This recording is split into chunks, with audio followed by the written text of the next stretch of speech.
ధీరజ్ని ఇంటికి తీసుకువచ్చి రామరాజుకి క్షమాపణ చెప్పిన ఇన్స్పెక్టర్ అసలు ఇదంతా ఎలా జరగబోతుంది? ఇన్స్పెక్టరే స్వయంగా ధీరజ్ని తీసుకువచ్చి రామరాజుకి ఎందుకు క్షమాపణ చెప్పాడు, అసలు ఏం జరిగింది అనేది ఈ వీడియోలో తెలుసుకుందాం. వీడియో చివరి వరకు స్కిప్ చేయకుండా చూసేయండి. వీడియో అయితే సూపర్గా ఉండబోతుంది. నచ్చితే తప్పకుండా లైక్ చేయండి. నర్మదా, ప్రేమ ఇద్దరూ కూడా ధీరజ్ ఏ తప్పు చేయలేదని నిరూపించాలని సాక్ష్యాల కోసం ఇక వెళ్తారు. అలా వెళ్ళిన తరువాత వాళ్ళ వెనకాలే సుకన్య కూడా ఫాలో అవుతూ వెళ్తుంది. మొత్తానికి ధీరజ్ తప్పు చేయలేదని, ధీరజ్కి అసలు ఆ మాదక ద్రవ్యాలకి ఎటువంటి సంబంధం లేదని సీసీటీవీ ఫుటేజ్ ద్వారా నర్మదా, ప్రేమ ఇద్దరూ కూడా తెలుసుకుంటారు. అప్పుడే సీసీటీవీ ఫుటేజ్లో ఆ రోజు మామిడికాయలు కారులో ఎక్కించేటప్పుడు అతని బైక్ నెంబర్ అయితే చూస్తారు. అప్పుడు ఇక బైక్ నెంబర్ చూసి వెంటనే ట్రాఫిక్ పోలీస్కి ఫోన్ చేసి ఆ నెంబర్ ఎవరిది, ఇప్పుడు ఆ బండి ఎక్కడుంది, మొత్తం కూడా ఇన్ఫర్మేషన్ కావాలని నర్మదా అయితే ఇక అడుగుతూ ఉంటుంది. అడిగిన తరువాత 5 నిమిషాల్లో ఫోన్ చేస్తానని ఆ ట్రాఫిక్ పోలీస్ కూడా చెప్తాడు. వీళ్ళిద్దరూ కూడా ధీరజ్ని విడిపించేటట్టే ఉన్నారు. ఈ విషయం వెంటనే వెళ్ళి అత్తకి చెప్పాలి అని సుకన్య అయితే భాగ్యం దగ్గరికి వెళ్తుంది. ఇక భాగ్యాన్ని చూసి సుకన్య, అత్త నీకు ఒక విషయం చెప్పాలి, ఇంపార్టెంట్ విషయం అని అంటూ ఉంటే, అంటే అమ్మడికి కడుపు లేదని, తను ప్రెగ్నెంట్ కాదని అందరికీ నిజం తెలిసిపోయిందా? నిన్ను కూడా బయటికి కొట్టి తరిమి పంపించేశారా అని ఆనందరావు అంటూ ఉంటాడు. నువ్వు ఉండవయ్యా, నోటమట ఏవి మంచి మాటలు రావా? ఇది ఎందుకు వచ్చిందో ముందు కనుక్కొని ఏవేవో మాట్లాడతావేంటి అని అంటూ ఉంటుంది భాగ్యం. నువ్వు చెప్పవే, ఏంటి ఆ కంగారు, ఆవేశపడతాం, ఏం కొంపలు మునిగిపోయాయి అని అడుగుతూ ఉంటే, ఆ ధీరజు జైలుకి వెళ్ళాడు కదా అని అనగానే, అవును, ఇవాళ ఏదో కోర్టుకి తీసుకువెళ్తే ఖచ్చితంగా శిక్ష పడుతుందని కూడా చెప్పారు కదా అని భాగ్యం అంటుంది. అలా అన్న తర్వాత సుకన్య అసలు కోర్టుకి వెళ్లకుండానే ఆ ధీరజ్ ఏ తప్పు చెయ్యలేదని ఆ ప్రేమ, నర్మదా ఇద్దరూ కూడా పోలీస్ ఆఫీసర్ లాగా ఇన్వెస్టిగేషన్ మొదలుపెట్టి మొత్తానికి ఒక వీడియోని సంపాదించారు అని చెప్తుంది సుకన్య. ఇక ఆ మాట విని ఒక్కసారి ఇక షాక్ అయిపోతూ ఉంటుంది భాగ్యం. భాగ్యం షాక్ అయిపోతూ, ఏంటి నువ్వు చెప్పేది? అవును, వాళ్ళిద్దరూ కూడా సాక్ష్యాన్ని సంపాదించారు, ఇంకా సాక్ష్యాల కోసం ఎన్నో ప్రయత్నాలు చేస్తున్నారు. నాకు తెలిసి ఆ ధీరజ్ని జైలు నుంచి విడుదల చేయించేస్తారు అని సుకన్య అయితే చెప్తుంది. ఆ మాట విని భాగ్యం, ఆ ధీరజ్ గాడు బయటికి రాకూడదు, ఈ ప్రేమ, నర్మదా, ఈ కుటుంబం మొత్తం కూడా అదే దశలో ఉండి మన అమ్మడు ప్రెగ్నెంట్ విషయం కూడా మర్చిపోవాలి, అలా మర్చిపోయేలా చేయాలి. ఇది వంక పెట్టుకొని మనం ఆ కడుపు పోయిందని నాటకం ఆడాలని అనుకున్నాము, కానీ అంతా రివర్స్ అయిపోయేటట్టుంది. ఆ ధీరజ్ గాడు బయటికి రాకుండా ఉండాలంటే ఏదో ఒక ప్లాన్ చెయ్యాలి అని భాగ్యం అంటుంది. నీకు టక్కుమని ప్లాన్ల మీద ప్లాన్లు వచ్చేస్తాయి కదా భాగ్యం, ప్రయత్నించు అని అంటూ ఉంటాడు ఆనందరావు. అప్పుడే ఇక భాగ్యానికి గుర్తుకొస్తుంది భద్రావతి. ఇక ఫోన్ తీసుకొని భద్రావతికి ఫోన్ చేస్తుంది. మీ మేనకోడలు ఆ నర్మదా ఇద్దరూ కలిసి ఆ ధీరజ్ని జైలు నుంచి విడుదల చేయడానికి ఏవో సాక్ష్యాలు సంపాదించారట. ఆ సాక్ష్యాలు కానీ చూపిస్తే ఖచ్చితంగా బయటికి వస్తాడు, ఏ శిక్ష పడదు అని చాలా ధీమాగా ఉన్నారు. మరి ఇంత శ్రమపడి అతన్ని మీరు అరెస్ట్ చేస్తే వీళ్ళు కష్టపడి ఖచ్చితంగా వాళ్ళని బయటికి తీసుకొచ్చేలాగే ఉన్నారు. మరి ఇప్పుడు మీరేం చేస్తారు? మీ మేనకోడలు మీతోనే ఏదో ఛాలెంజ్ చేసిందంట కదా, రామరాజు కోడళ్ళు ఎలాగో తీసుకొస్తారో చూద్దు కానీ రామరాజు కోడళ్ళు అంటే ఏంటో చూపిస్తాము అని ఇప్పుడు ఆ మాటే నిలబెట్టుకునేటట్టున్నారే అని అంటూ ఉంటుంది భాగ్యం. ఇక భాగ్యం మాటలకి అప్పుడే ఇక భద్రావతి అయితే అది ఈ భద్రావతి జరగనివ్వదు కదా. వాళ్ళు ఎన్ని కుప్పిగంతులు వేసినా, ఎన్ని సాక్ష్యాలు తీసుకొచ్చినా ఆ ధీరజ్ గాడికి శిక్ష పడకుండా మాత్రం ఉండదు. వాడు కోర్టుకు వెళ్తాడు, శిక్ష పడుతుంది, సాక్ష్యాలతో వాళ్ళు కోర్టుకు వెళ్తేనే కదా అని అంటూ ఉంటుంది భద్రావతి.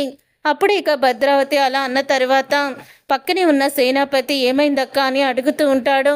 ప్రేమ, నర్మదా ఇద్దరూ కూడా ఆ ధీరజ్ గాడు తప్పు చేయలేదని ఏదో సాక్ష్యాన్ని సంపాదించారట, సీసీటీవీ ఫుటేజ్ని. అలాగే ఆ మామిడికాయలు పెట్టాడు కదా, వాణ్ణి కూడా వాళ్ళు కనిపెట్టి వాణ్ణి వెతుక్కుంటూ వెళ్తున్నారంట. కానీ ముందే మనం అక్కడికి వెళ్ళాలి అని భద్రావతి అయితే అంటుంది. అప్పుడు ఇక విశ్వ కూడా కొంతమంది రౌడీలకైతే ఫోన్ చేస్తాడు. విశ్వ కొంతమంది రౌడీలకి ఫోన్ చేయడంతో అప్పుడు ఇంకా ఆ రౌడీలు ఈ భద్రావతి సేనాపతి అందరూ కూడా ఇక మళ్ళీ నర్మదని ప్రేమని వాళ్ళ దగ్గర ఉన్న సాక్ష్యాన్ని అన్నీ కూడా తారుమారు చేద్దామని అనుకుంటూ ఉంటారు. తరువాత ఇక నర్మదా ప్రేమ అతని అడ్రస్ అతని గురించి తెలుసుకుంటారు ట్రాఫిక్ పోలీస్ ద్వారా. నర్మదా ప్రేమ ఇద్దరు కూడా అతని దగ్గరికి అయితే వెళ్తారు. వెళ్ళిన తర్వాత అప్పుడే అతను ఇక ప్రేమని చూసి ఇంకా పారిపోవడానికి ప్రయత్నిస్తూ ఉండగా ప్రేమ అయితే పట్టుకుంటుంది. ఇక పట్టుకొని ఎందుకు ఇదంతా చేశావో మాకు బాగా తెలుసు. నువ్వే పోలీస్ స్టేషన్కి వచ్చి నా భర్త ఏ తప్పు చేయలేదని, ఆ మాదక ద్రవ్యాలకి నా భర్తకి ఏ సంబంధం లేదని చెప్పు అని అనగానే అప్పుడే ఇక అతను నేను చెప్పను అని అంటూ ఉంటాడు. అప్పుడే ఇక నర్మదా ప్రేమ అతన్ని చంప పగలగొడతారు. అలా చంప పగలగొట్టి పోలీస్ స్టేషన్కి తీసుకొస్తూ ఉంటారు బలవంతంగా. అప్పుడే ఇక భద్రావతి సేనాపతి రౌడీలతో నర్మదా ప్రేమ మీద అటాక్ అయితే చేస్తారు. ఇక వాళ్ళిద్దరిని పట్టుకొని వాడిని రౌడీల చేత ఎత్తుకు వెళ్ళిపోయేలా రౌడీలు అతన్ని తీసుకువెళ్ళిపోతారు. అలాగే నర్మద ఫోను తీసుకొని నర్మద ఫోన్ని నేలకేసి కొడుతుంది భద్రావతి.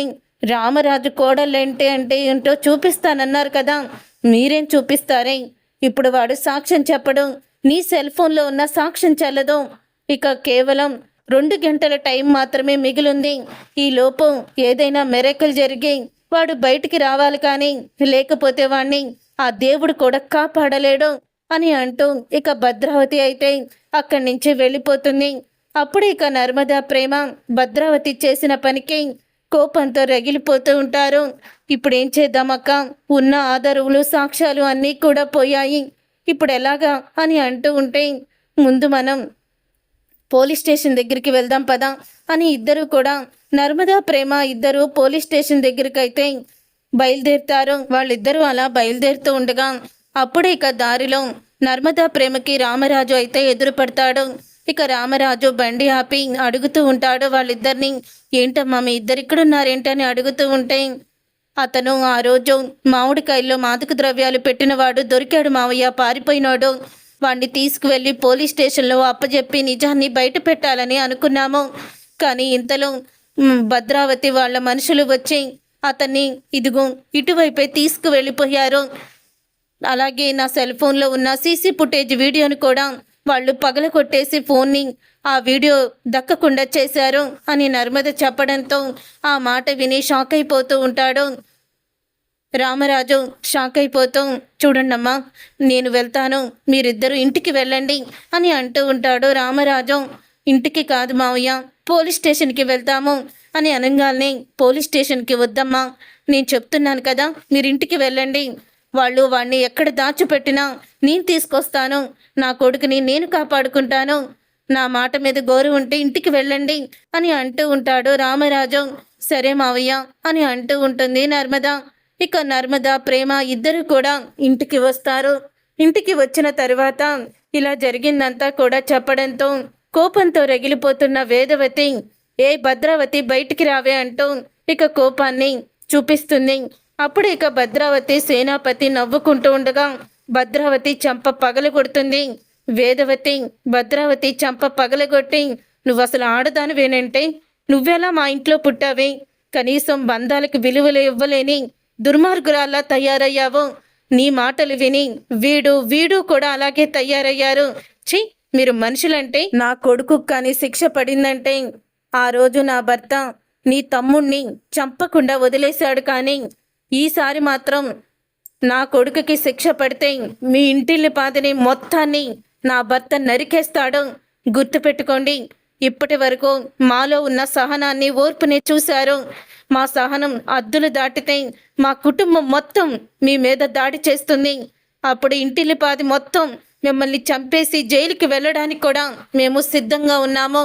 నా కుటుంబం జోలికి వచ్చావు, నా కుటుంబాన్ని ముక్కలు చేయాలని చూస్తున్నావు, ఊరుకునే ప్రసక్తే లేదు. ఇప్పటి వరకు నువ్వు సైలెంట్గా ఉన్న వేదవతినే చూసావు. తరువాత జరిగే పరిస్థితులను బట్టి మీ కుటుంబం ఉండాలో లేదో ఆలోచించుకోండి అని వేదవతి ఉగ్ర రూపాన్ని దాల్చుతుంది. అప్పుడే ఇక భద్రావతి సేనాపతి అందరూ కూడా వేదవతి కోపాన్ని చూసి వాళ్ళు కూడా షాక్ అయిపోతూ ఉంటారు. ఒక పక్క వల్లి సుకన్య కూడా, వామ్మో, మా అత్తయ్యని ఎప్పుడు చూడలేనంత కోపంగా చూశాను. ఇప్పుడు మనం కూడా ఇలాగే మనం చేసినవి కూడా బయటపడితే అడ్డంగా దొరికిపోతాము అని అంటూ వల్లి కూడా భయపడుతూ ఉంటుంది. తరువాత రామరాజు అతన్ని వెతుక్కుంటూ వెళ్తూ ఉండగా ఈలోపు స్కూటీ మీద వెళ్తున్న ఒక ఆవిడ అలాగే ఒక చిన్నపిల్ల ఇద్దరూ కూడా బైక్ మీద నుంచి పడిపోయి తలకి గాయాలతో రోడ్డు మీద అలా పడిపోయి ఉంటారు. అప్పుడే ఇక అది చూసి రామరాజు వెంటనే, అయ్యో, ఎవరో బైక్ మీద నుంచి పడిపోయారే అంటూ వాళ్ళ దగ్గరికి అయితే వెళ్తాడు. అలా వెళ్ళిన తరువాత వాళ్ళిద్దరూ కూడా స్పృహ కోల్పోయి ఉండడం చూసి అటుగా వస్తున్న ఆటోని ఆపి రామరాజు వాళ్ళిద్దరిని తీసుకొని హాస్పిటల్కి అయితే వస్తాడు. అలా హాస్పిటల్కి వచ్చిన తర్వాత అప్పుడు ఇక డాక్టర్ అయితే సరైన సమయానికి వాళ్ళిద్దరినీ కూడా తీసుకొచ్చేశారు. కానీ వాళ్ళకి ఇప్పుడు బ్లడ్ ఎక్కించాలి, కానీ ఆ బ్లడ్ గ్రూపు ఇక్కడ లేదు, ఇప్పుడు ఏం చెయ్యాలి అని ఆలోచిస్తూ ఉంటాడు. డాక్టర్ అయితే, సార్ నేను ఇస్తాను సార్, నాది సేమ్ బ్లడ్ గ్రూపు అని అంటాడు రామరాజు. అప్పుడే రామరాజు ఇక బ్లడ్ అయితే ఇస్తూ ఉంటాడు. అలా బ్లడ్ ఇస్తూ ఉండగా ఈలోపు అక్కడికి అతనికి వాళ్ళకి సంబంధించిన అతనైతే వస్తాడు. అతను ఎవరూ కాదు, భద్రావతి దగ్గర లంచం తీసుకొని ధీరజ్ని కేసులో ఇరికించిన పోలీస్ ఆఫీసరే. పోలీస్ ఆఫీసరు భార్య కూతురు ఇద్దరికి యాక్సిడెంట్ అవుతుంది. వాళ్ళనే రామరాజు హాస్పిటల్కి అయితే తీసుకొస్తాడు. అలా తీసుకొచ్చిన వచ్చిన తర్వాత అప్పుడు ఇక డాక్టర్ని అతను అడుగుతూ ఉంటాడు, సార్ నా భార్యకి మా అమ్మాయికి ఎలా ఉంది సార్? వాళ్ళిద్దరూ నా భార్య నా కూతురు అని అంటూ ఉంటాడు. ఇన్స్పెక్టర్ అయితే సరైన సమయానికి దేవుళ్లాగా ఒక అతను వచ్చి మీ భార్య పిల్లల్ని ఇద్దరినీ కూడా తీసుకొచ్చి హాస్పిటల్లో జాయిన్ చేశాడు సార్. లేకపోతే వాళ్ళిద్దరూ ఒక అరగంట ఆలస్యమైనా మీకు ఈరోజు దక్కేవాళ్ళు కాదు. హాస్పిటల్కి వచ్చిన తర్వాత కూడా వాళ్ళిద్దరికి బ్లడ్ ఎక్కించాలి, కానీ ఆ బ్లడ్ గ్రూపు హాస్పిటల్లో లేదు. అర్జెంటుగా బ్లడ్ ఎక్కించకపోతే మళ్ళీ వాళ్ళ ప్రాణాలకి ప్రమాదం అయి ఉండేది. కానీ అతను హార్ట్ పేషెంట్ అయినా సరే తన ఆరోగ్యాన్ని లెక్క చేయకుండా వాళ్ళిద్దరికీ కూడా బ్లడ్ ఇస్తున్నాడు. అదిగో ఆ రూమ్లో ఉన్నాడు అని చెప్తూ ఉంటాడు. డాక్టర్ అయితే, ఎవరు సార్ ఆ దేవుడు? ఎవరు నా భార్యని అలాగే నా కూతుర్ని కాపాడింది ఆ దేవుడు ఎవరు అని అడుగుతూ ఉంటే, నిజంగా అతను మీ పాలిట దేవుడే సార్. మీరు ఎప్పుడు ఏ పుణ్యం చేశారో, ఎవరికి మీరు అన్యాయం చేస్తుండ్రు, అందుకని భగవంతుడు ఈ రూపంలో వచ్చి మీ భార్య పిల్లని కాపాడారు అని డాక్టర్ అయితే చెప్తాడు. అప్పుడు ఇక రామరాజు లోపల బ్లడ్ ఇస్తూ ఉండగా ఇక ఇన్స్పెక్టర్ అయితే రామరాజుని బయట నుంచే అద్దంలో నుంచే లోపలికి చూస్తాడు. నర్స్, ఆయనేనా నా భార్య కూతురికి బ్లడ్ ఇస్తుంది అని అంటూ ఉంటే, అవును సార్ ఆయనే, నిజంగా భగవంతుడిలా వచ్చి మీ భార్యని మీ కూతుర్ని కాపాడాడు అని నర్సు కూడా చెప్తుంది. అప్పుడు ఇక రామరాజుని చూసి షాక్ అయిపోతాం.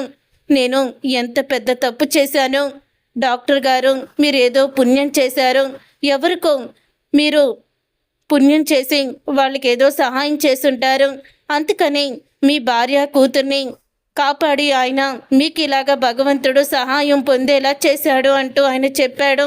కానీ నేను చేసింది పాపం, అన్యాయంగా ఒక అమాయకుణ్ణి జైల్లో పెట్టాను. డబ్బులు తీసుకొని వాళ్ళ మాటలు నమ్మి ఆ అమాయకుణ్ణి జైల్లో పెట్టి చాలా కొట్టి ఆ కుటుంబం మొత్తాన్ని కూడా ఏడిపించాను. ఒకవేళ ఆ భగవంతుడై ఇలాగ నా కళ్ళు తెరిపించాడేమో, నేను చేసిన పాపం నా కూతురికి నా తల్లికి తగిలిందేమో, నా కూతురికి నా భార్యకి తగిలిందేమో అని అంటూ ఇన్స్పెక్టర్ అయితే చాలా కుమిలిపోతాడు. నేను చేసిన తప్పుకి ఇప్పుడే పశ్చాత్తాపం పొందుతున్నాను, నేను చేసిన తప్పుని నేను సరిదిద్దుకుంటాను అని ఇన్స్పెక్టర్ వెంటనే ఇంకా సరిగ్గా ఫైలు ఎఫ్ఐఆర్ ధీరజ్ మీద రాసేటప్పుడే ఇక పోలీస్ స్టేషన్కి అయితే వెళ్తాడు. హెడ్ కానిస్టేబుల్ని, నువ్వు అతని మీద ఎఫ్ఐఆర్ రాయకు అని అంటూ ఉంటాడు. అప్పుడే ఇక ఆ మాట విని అతన్ని కోర్టుకి తీసుకువెళ్ళాలంటే ఎఫ్ఐఆర్ రాయాలి కదా సార్ అని అంటూ ఉంటాడు.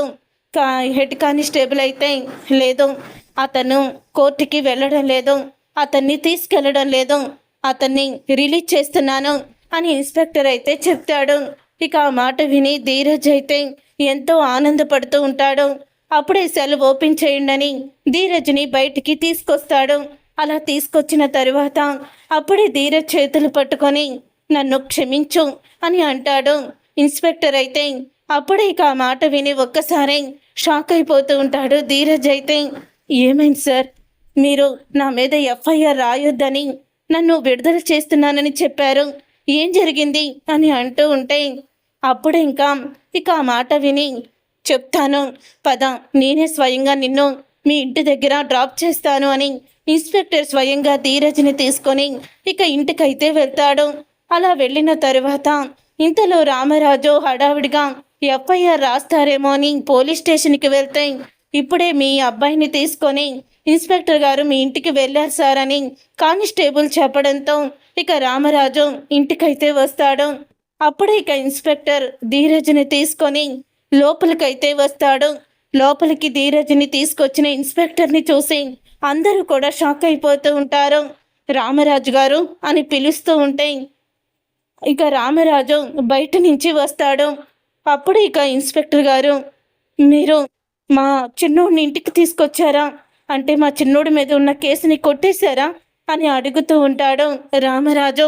అవును రామరాజు గారు, ధీరజ్ ఏ తప్పు చెయ్యలేదు, తనకి ఆ మాదక ద్రవ్యాలకి ఎటువంటి సంబంధం లేదు, అందుకని తను నిర్దోషి అని నేను విడుదల చేసి ఇక్కడికి తీసుకొచ్చాను అని చెప్పంగానే ఆ మాట విని అందరూ కూడా చాలా ఆనందపడిపోతారు.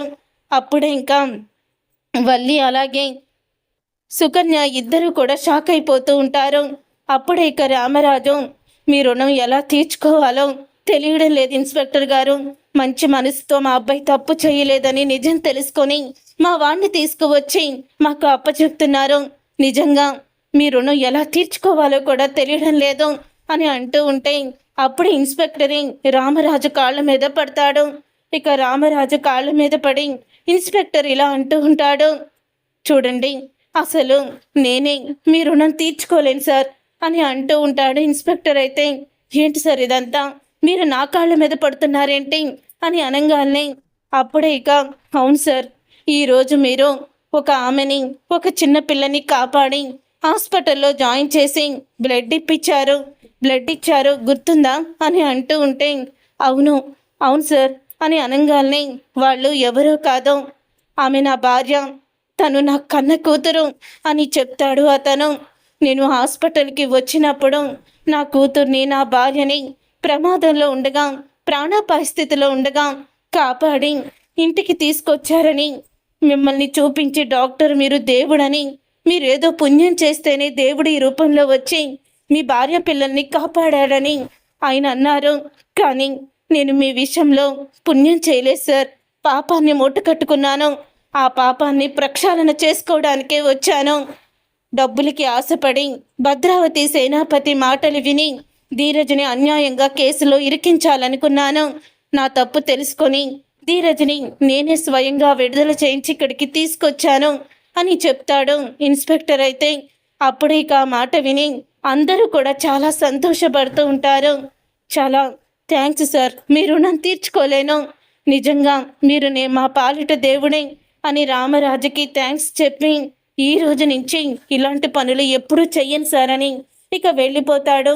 ధీరజ్ని ఇన్స్పెక్టరే స్వయంగా ఇంటికి విడుదల చేయించి తీసుకొచ్చాడని తెలుసుకున్న సేనాపతి భద్రావతి షాక్ అయిపోతూ రామరాజు ఇంట్లో నుంచి వస్తున్న ఇన్స్పెక్టర్ని చూసి, ఏంటి ఇన్స్పెక్టర్, ఏంటి నువ్వు చేసిన పని, మా దగ్గర డబ్బులు తీసుకొని అని అనగానే భద్రావతి, ఇదిగోండి మేడం మీ డబ్బులు, ఇంకెప్పుడు కూడా ఇలాంటి పనులు ఎవరికి చెప్పకండి, కర్మ అనేది వదిలిపెట్టదు, ఒక అమాయకుడిని అన్యాయంగా ఇరికించాలని చూస్తే మళ్ళీ తిరిగి మనకి రివర్స్ అయ్యి ఆ కర్మ చుట్టుకుంటుంది, అందులో నేను ఇప్పుడు అనుభవించాను, ఇంకెప్పుడు కూడా రామరాజు లాంటి మంచి వ్యక్తికి అన్యాయం చెయ్యాలని అనుకోకండి, అన్యాయం చెయ్యాలని చూస్తే చివరికి మీరే అన్యాయం అయిపోతారు, నన్ను క్షమించండి అంటూ ఇన్స్పెక్టర్ అయితే భద్రావతికి సేనాపతికి షాక్ ఇచ్చి వెళ్ళిపోతాడు.